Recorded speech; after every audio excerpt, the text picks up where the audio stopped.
Assalamualaikum warahmatullahi wabarakatuh. Kali ini kita akan membahas materi analisis korelasi. Pengertian dari analisis korelasi.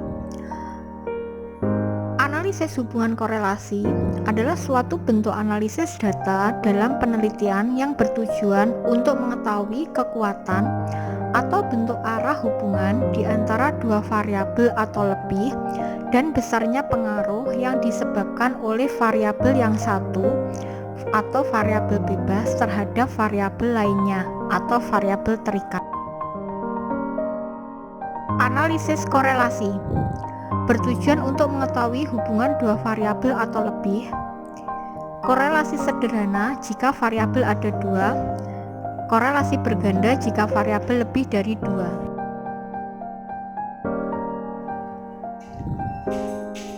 Bentuk hubungan dalam analisis korelasi.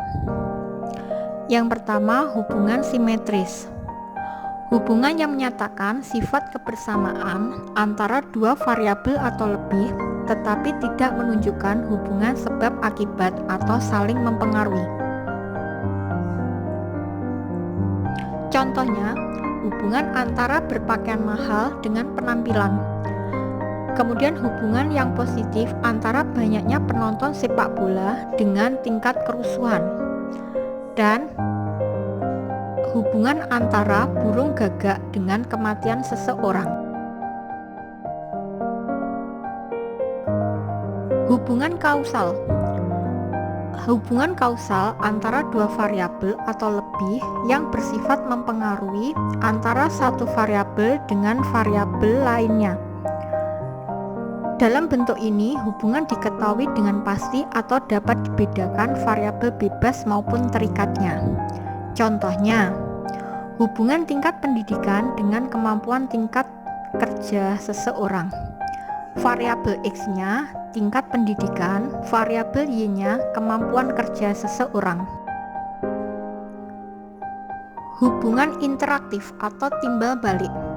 Hubungan antara dua variabel atau lebih bersifat saling mempengaruhi di mana kedudukan variabel X dan Y saling bergantian. Contohnya, hubungan antara motivasi kerja dengan prestasi kerja. Variabel X, motivasi kerja mempengaruhi, variabel Y, prestasi kerja dipengaruhi, atau berlaku sebaliknya. Teknik statistik yang digunakan dalam menganalisis hubungan. Yang pertama, koefisien korelasi. Koefisien korelasi adalah bilangan yang menyatakan kekuatan hubungan antara dua variabel atau lebih atau dapat digunakan untuk menentukan arah dari kedua variabel. Nilai koefisien korelasi biasanya dilambangkan R kecil. Untuk kekuatan hubungan, nilai koefisien korelasi berada di antara -1 dan 1. Untuk arah dinyatakan dalam bentuk positif atau negatif.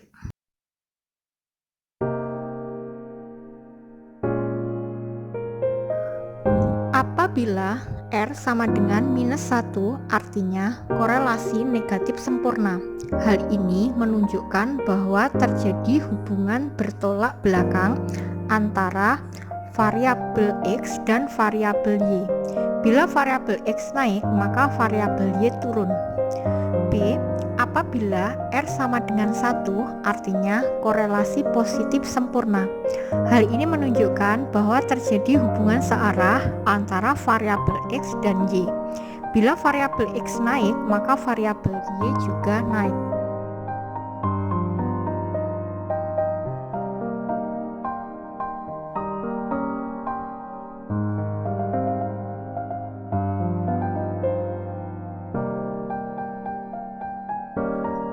Contoh koefisien korelasi. Yang pertama, penelitian tentang hubungan antara kontrol diri dengan perilaku. Penelitian tentang hubungan antara kepribadian siswa dengan prestasi belajar. Penelitian tentang hubungan antara nilai statistik dengan nilai matematika. Dan contoh yang terakhir adalah penelitian tentang hubungan hubungan antara jenis kelamin dengan kinerja.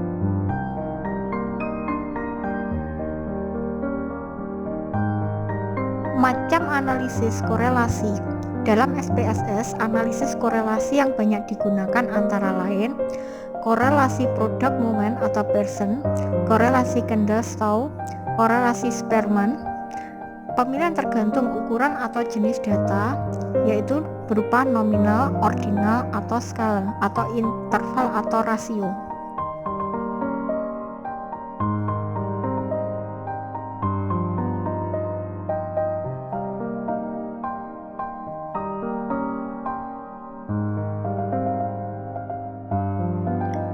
Korelasi person product moment. Korelasi person product moment digunakan untuk mencari arah dan kekuatan hubungan antara variabel bebas atau X dengan variabel terikat atau Y.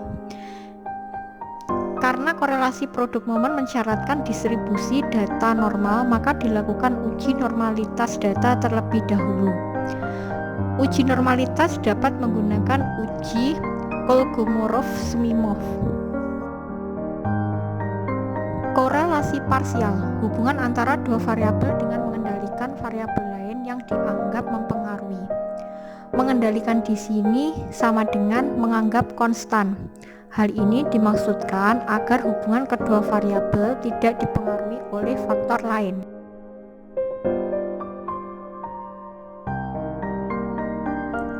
Korelasi kontingensi digunakan untuk menunjukkan keeratan antara dua variabel yang berskala nominal.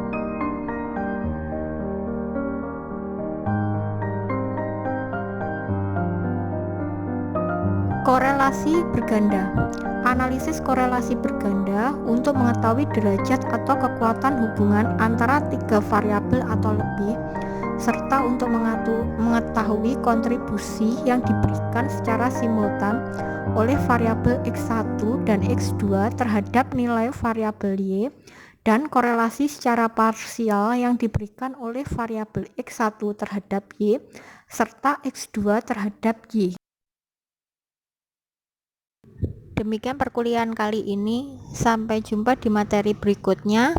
Terima kasih. Wassalamualaikum warahmatullahi wabarakatuh.